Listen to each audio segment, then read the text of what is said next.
हम लोग chapter 3 complete कर चुके हैं। उसके अभ्यास प्रश्न कर लेते हैं। अभ्यास प्रश्न फर्स्ट, दो बिंदुओं के मध्य 3 कूलाम आवेश दिया गया है हमें, जो एक स्थान से दूसरे स्थान तक लेके जाया जाता है और इसे लेकर जाने में 6 जूल कार्य किया जाता है। तो उन दोनों बिंदुओं का विभवांतर पूछा गया है। तो विभवांतर की परिभाषा से ये सूत्र हम जानते हैं कि विभवांतर बराबर होता है एक स्थान से दूसरे स्थान तक लेकर जाने में किया गया कार्य और बटा में आवेश की वैल्यू। तो किया गया कार्य 6 जूल है और आवेश की वैल्यू हमें दी गई है 3 कूलाम। तो इनका भाग लगाया हमने, तो हमारे पास आता है 2 वोल्ट। तो इन दोनों बिंदुओं का विभवांतर होगा 2 वोल्ट। इसके बाद में नेक्स्ट क्वेश्चन है, यदि दो बिंदुओं ए तथा बी पर विद्युत विभव क्रमशः 2 वोल्ट तथा 4 वोल्ट हो।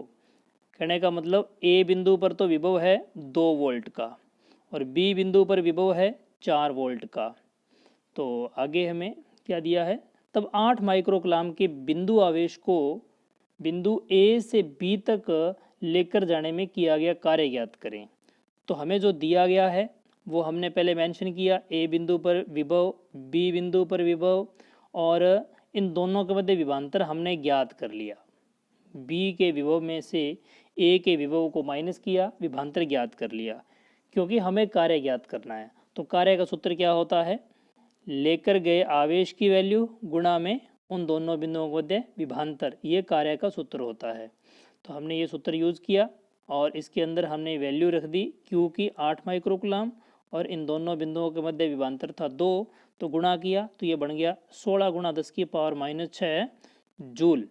ये आ गया ए से बी तक क्यू आवेश को लेकर जाने में किया गया कार्य।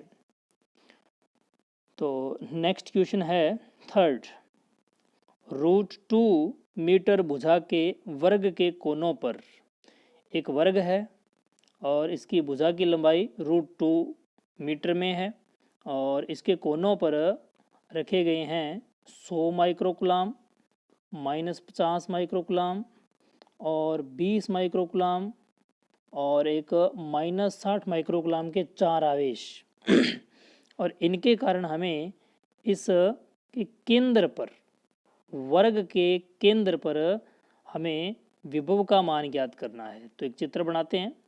ये रहा चित्र, जिसके अंदर हमने प्रश्नानुसार जो आवेश दिए गए हैं उनको रखा है।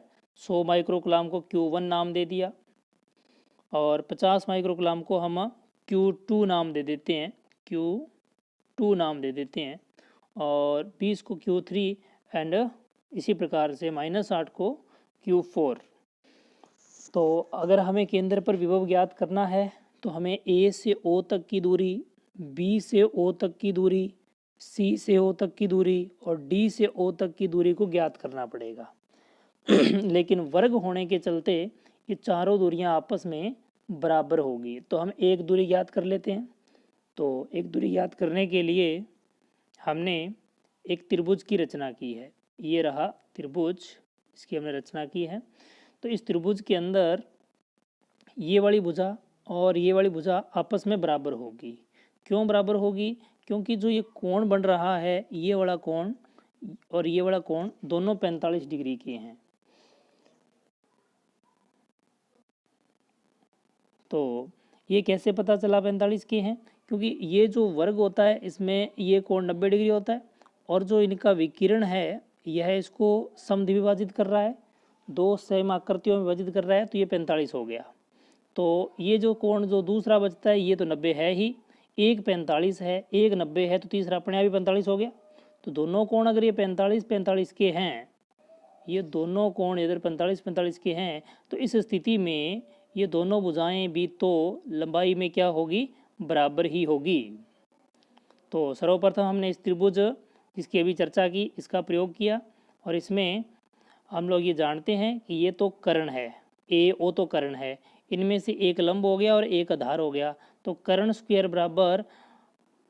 बराबर लंब स्क्वायर प्लस आधार स्क्वायर का यूज किया और हमने कर्ण की वैल्यू ज्ञात कर ली। कर्ण की वैल्यू ज्ञात करने का मतलब है ए से ओ तक की लंबाई को ज्ञात करना। तो हमने ए से ओ तक की लंबाई ज्ञात की, वो आई 1 मीटर। क्योंकि ए ई की वैल्यू कितनी है, वो 1/2 है। ये कैसे आई 1/2? आप देख सकते हैं बड़ा इजीली कि हमें यह टोटल लेंथ √2 मीटर दी हुई है, तो इसका आधा करेंगे हम लोग, तो ए ई की वैल्यू आएगी 1/√2 मीटर। 1/2 नहीं, 1/√2 मीटर। तो जब हम ये वैल्यू इस सूत्र के अंदर रखेंगे तो स्क्वायर होने के चलते ये हो जाएगा 1/2 और ये ई ओ भी 1/2 हो जाएगी। ई ओ कहाँ है चित्र में, ये ई ओ है और यह ए ई है। तो इन दोनों का हमने वर्ग किया, इन दोनों को जोड़ा तो हमारे पास क्या आ जाएगा, कर्ण आ जाएगा। तो हमने ए ओ निकाल लिया।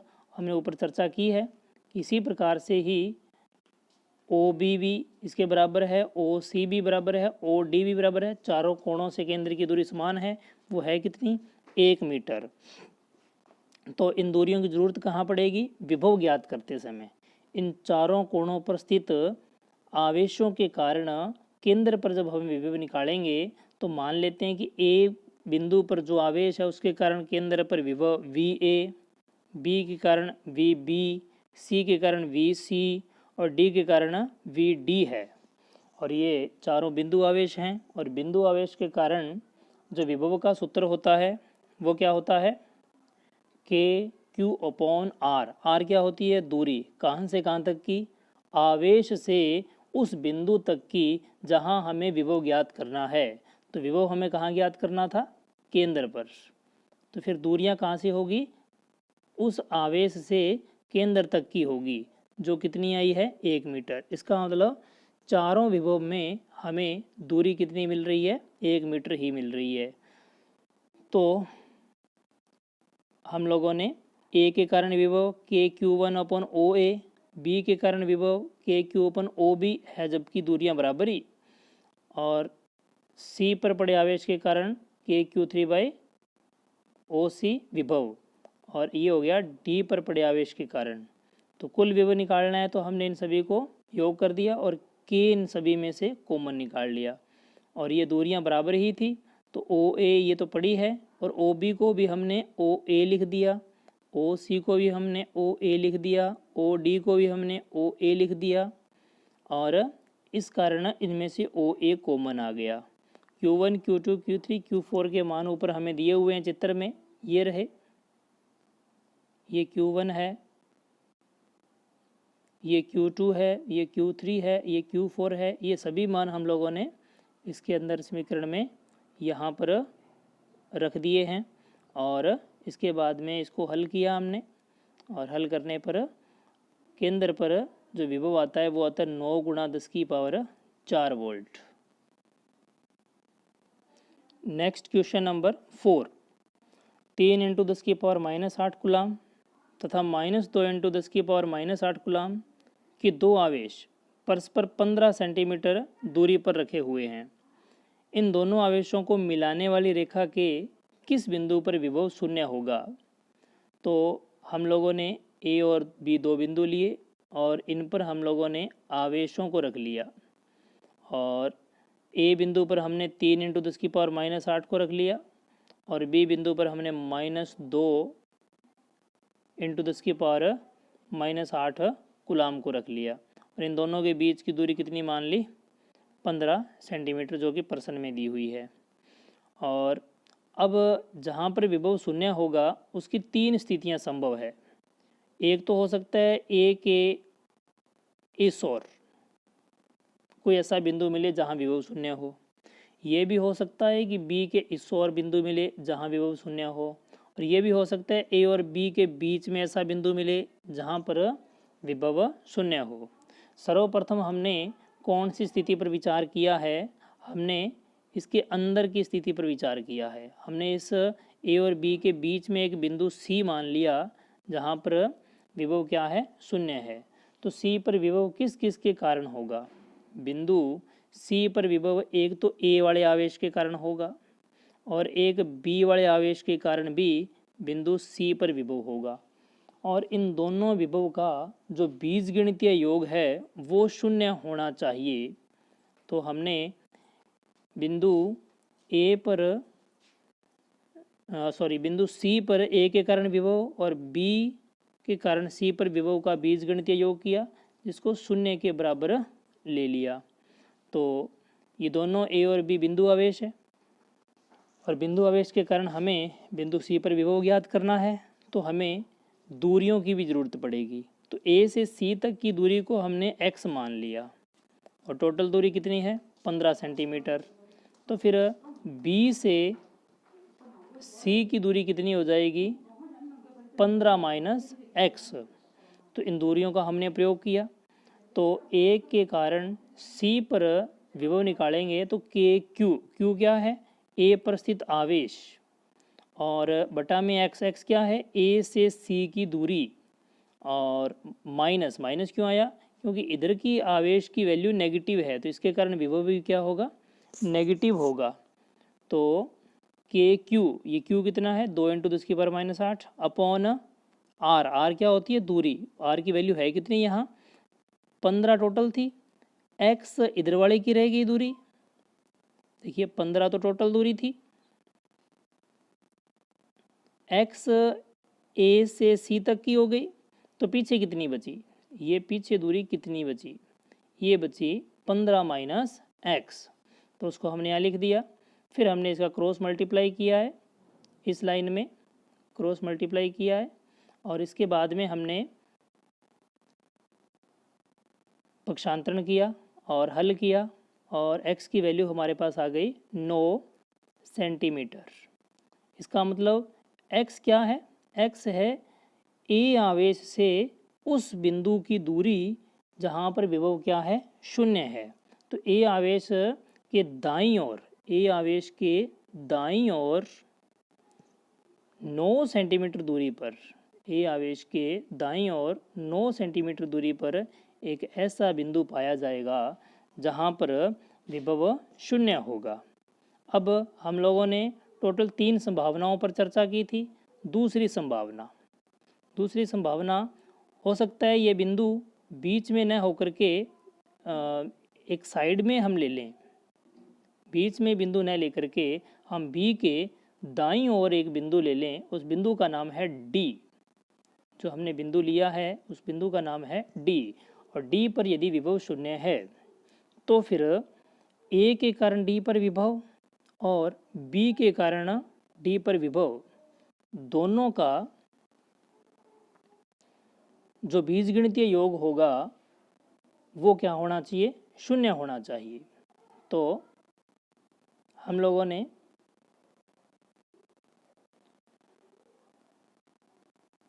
ए के कारण डी पर विभव और बी के कारण डी विभव का बीजगणितीय योग किया और उसे शून्य के बराबर में ले लिया। अब ये विभव होगा कितना, तो विभव ज्ञात करने के लिए हमें दूरी की ज़रूरत पड़ती है। तो ए से डी की दूरी को हमने क्या माना है x माना है। तो फिर बी से डी की दूरी कितनी हो जाएगी भी, जब यहाँ से यहाँ तक की टोटल दूरी x है और ये दूरी 15 सेंटीमीटर दी गई है, ए से बी तक की दूरी 15 सेंटीमीटर दी गई है, तो फिर बी से डी तक की दूरी x - 15 हो जाएगी, क्योंकि x टोटल है और x में से 15 वाले को घटा देंगे तो पीछे बचेगी बी से डी तक की दूरी, जो कितनी हो जाएगी x - 15। तो हम लोग इन दोनों दूरियों को ज्ञात कर चुके हैं, इन दोनों दूरियों का हम विभव के सूत्र में यूज करेंगे। तो ए से डी का विभव निकालेंगे, तो के क्यू की वैल्यू हमें पता है कितनी है, ए पर क्यू की वैल्यू 3 × 10⁻⁸ रख दी हमने, और दूरी कितनी है बिंदु डी तक की, बिंदु डी तक की दूरी जो है वो है x, तो हमने x रख दिया। और b के लिए b का विभव निकालेंगे तो b पर तो नेगेटिव आवेश है, तो इसके कारण नेगेटिव का विभव होगा, और आवेश की वैल्यू कितनी है 2 × 10⁻⁸, और दूरी कितनी है x - 15, कहाँ से कहाँ तक की बिंदु b से बिंदु d तक की। तो ये रख देंगे हम 3 का अंदर गुणा कर देंगे तो 3x, और ये 15 3 45 हो जाएगा, और ये बचेगा 2x। तो अब हम क्या करेंगे, अब हम लोग पक्षांतरण कर लेंगे इसका 2x का इधर ले जाएंगे तो ये हो जाएगा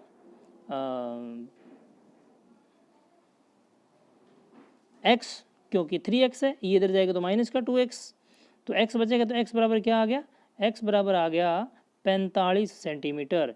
इसका मतलब ये हुआ कि बिंदु A से 45 सेंटीमीटर दूर एक ऐसा बिंदु है जहाँ पर विभव क्या है, शून्य है, और किस ओर है, A के है यह बिंदु दाईं ओर। अब अंतिम केस बचता है कि A के बाईं ओर क्या ऐसा बिंदु मिल सकता है जहाँ पर विभव शून्य हो, तो इसका जवाब है नहीं। क्यों नहीं मिल सकता, क्योंकि A जो है वह B के आवेश से बड़ा मान रखता है, तो A के कारण विभव इधर ज़्यादा होगा और A के विभव के बराबर B के कारण विभव नहीं हो पाएगा। B के कारण नेगेटिव विभव आने वाला है, A के कारण पॉजिटिव विभव आने वाला है। अगर B का विभव A के विभव के बराबर नहीं आ पाया परिमाण में, तो फिर इन दोनों का बीजगणितीय योग शून्य भी नहीं हो पाएगा। अतः A के बाईं ओर ऐसा कोई बिंदु एग्जिस्ट नहीं करेगा जहां पर विभव शून्य हो। तो हमने इसकी तीनों स्थितियों पर चर्चा की है। Next question number 5। एक वर्ग की प्रत्येक भुजा 0.9 मीटर लंबी है। इसके कोनों पर क्रमशः -2 माइक्रोकुलाम, +3 माइक्रोकुलाम, -4 माइक्रोकुलाम, +5 माइक्रोकुलाम के आवेश रखे गए हैं और केंद्र पर हम लोगों से विभव पूछा गया है। ऐसा क्वेश्चन हमने ऑलरेडी भी एक देखा था और ये उसी जैसा ही क्वेश्चन है। तो हम उसी की तरह ही क्या करेंगे कि एक वर्ग बनाएंगे और वर्ग के कोणों पर हम लोग आवेश रखेंगे। -2 को Q1 मान लेंगे, +3 को Q2 मान लेंगे, एक को Q3 मान लेंगे, एक को Q4 मान लेंगे। इस प्रकार से आवेशों को मान लेंगे और हम लोगों को अगर केंद्र पर विभव ज्ञात करना है तो इन सभी आवेशों से केंद्र तक की दूरी पता होनी चाहिए और ये दूरियां क्या होती है, वर्ग में बराबर होती है। तो इस दूरी को ज्ञात कैसे करेंगे, ज्ञात करने के लिए हम लोग एक त्रिभुज लेंगे और त्रिभुज में हमने पीछे भी उदाहरण में चर्चा की थी कि ये वाली भुजा और ये वाली भुजा बराबर होगी, अर्थात D से O तक की भुजा और A से D तक की भुजा आपस में क्या होगी, बराबर होगी। तो ये भुजा दी हुई कितनी है हम लोगों को, हमें इसकी भुजा 0.9 मीटर दी हुई है। तो फिर A से D तक की भुजा कितनी हो जाएगी, A से D तक हो जाएगी 0.45 हो जाएगी और ये भी कितनी हो जाएगी, 0.45 हो जाएगी।